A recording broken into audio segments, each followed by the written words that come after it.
What's up, everybody? This is Trey Biddy with HawgSports.com. Walk and talk number 1 for 2022. Arkansas 31, Cincinnati 24. Coming to you from beautiful Donald W. Reynolds Razorback Stadium on an incredible evening in a game that wasn't always incredible, unless you like wins. Arkansas won 31-24. That's the bottom line.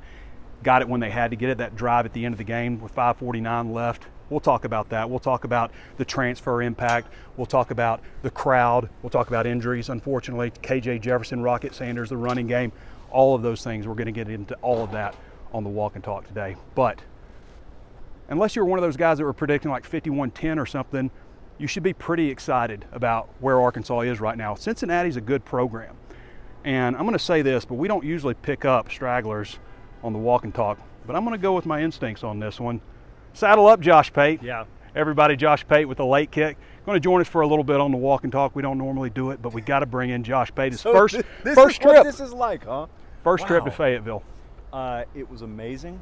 Starting on Thursday, obviously the atmosphere speaks for itself, which I'm sure we're about to talk about. But oh yeah. I mean, before we talk about football, hey, thank you, because I know thousands of you watching this, I probably interacted with at some point over the past few days. So never been treated like we and I got treated in Fayetteville this weekend, and we've been all over the country. So I appreciate that. Now, let's talk about the game. Yeah, well, I mean, first of all, you know, we were talking earlier just about off air, just about how important the crowd was when they got down here, down there too, I mean, but down here, all those penalties that happened. And I mean, we were just kind of saying, like, if this game wasn't played in Fayetteville, it might have a different ending. I'm gonna be a little more direct. I think if they played this thing in Nashville, Cincinnati may win the game. Yeah. Listen, and you can, I'm sure their fan base is beside themselves about overthrows, and that's football.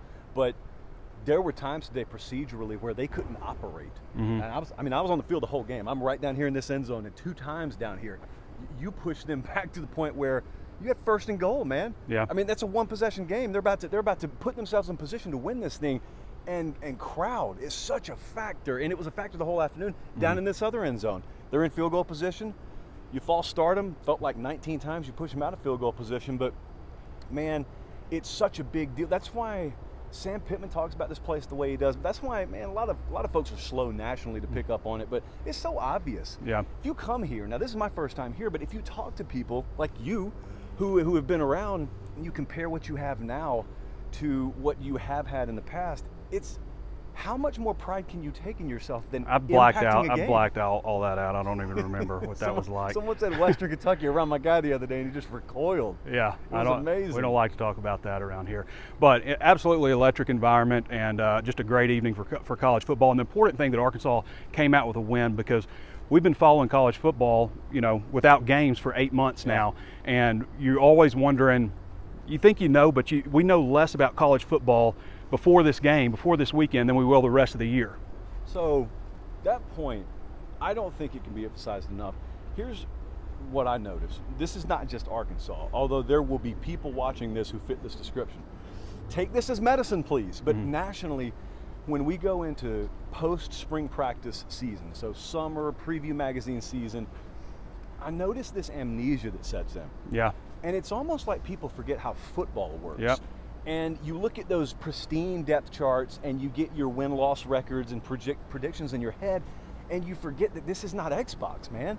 Like what we saw today, that's really how a week 1 game normally looks when you don't get preseason and they're 19 and 20 years old.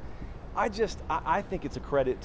You know, we talked about how Cincinnati deserved a lot of credit, and they do. It's a credit to Arkansas's program now. Yeah. Because it wasn't that long ago where, can you imagine rubbing that little crystal ball and looking maybe 24, 36, 48 months into the future and saying, we're going to be mildly to moderately pissed because we beat a top 25 team in week 1 to start the season. Like, what planet are we on now? Absolutely. Josh Pate, everybody. I appreciate it. Follow Josh Pate on the Late Kick with Josh Pate, his YouTube channel. You can follow him at Late Kick Josh on Twitter, and does a fantastic job. We'll talk about him a little bit more when we get away from him. A pleasure as always. Appreciate you, sir. brother. It's glad. Hey, you'll be back to Fayetteville, I know. This is not the last time. First time, not the last time on the Walk and Talk. All right, brother. See you guys. All right, see you, Josh.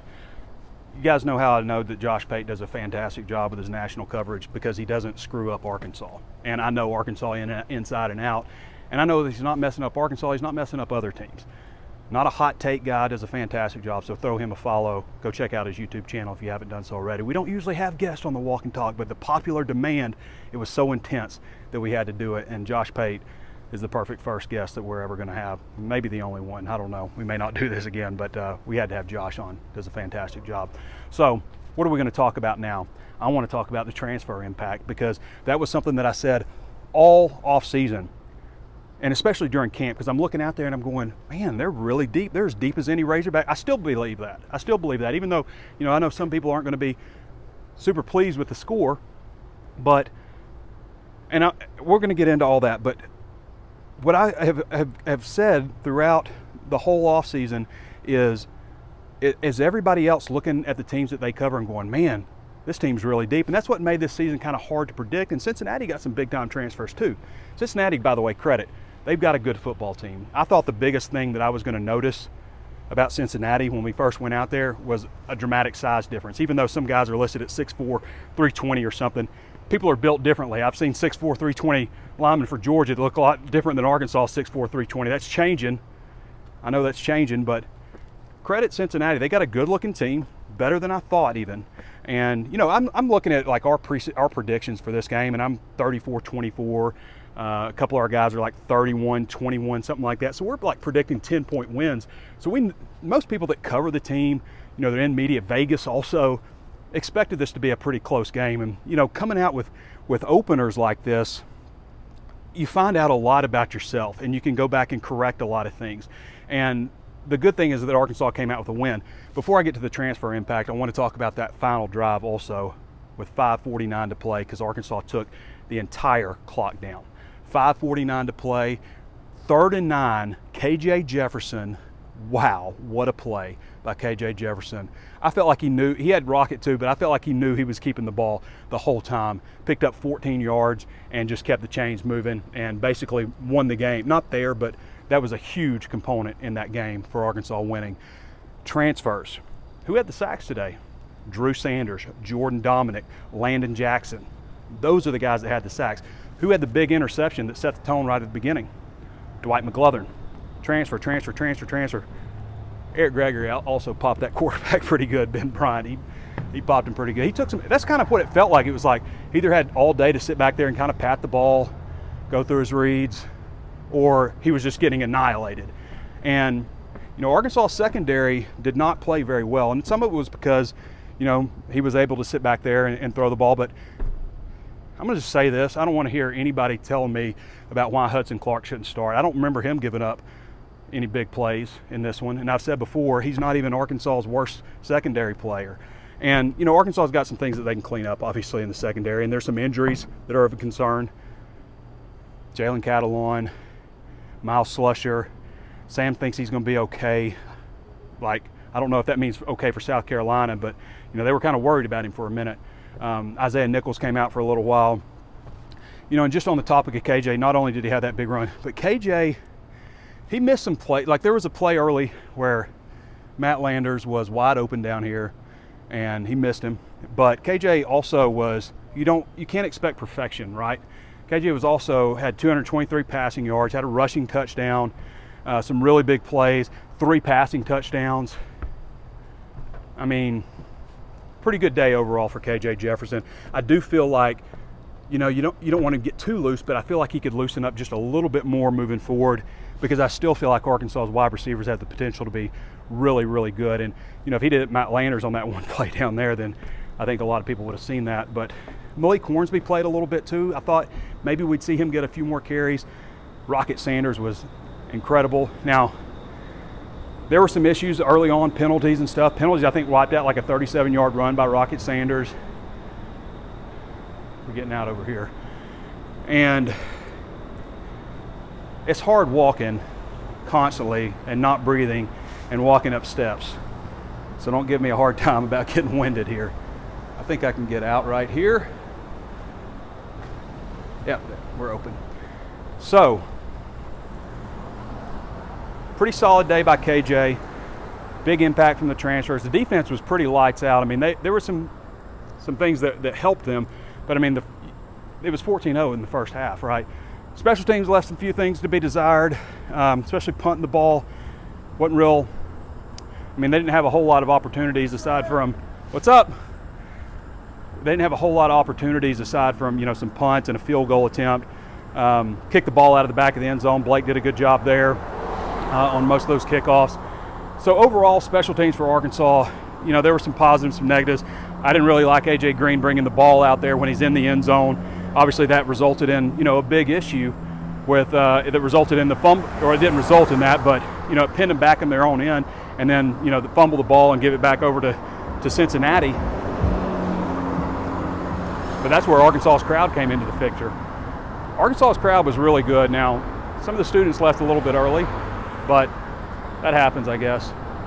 But the crowd played a big part in this game, and I agree with Josh to an extent about, you know, the crowd impacting the score, because I absolutely think that happened.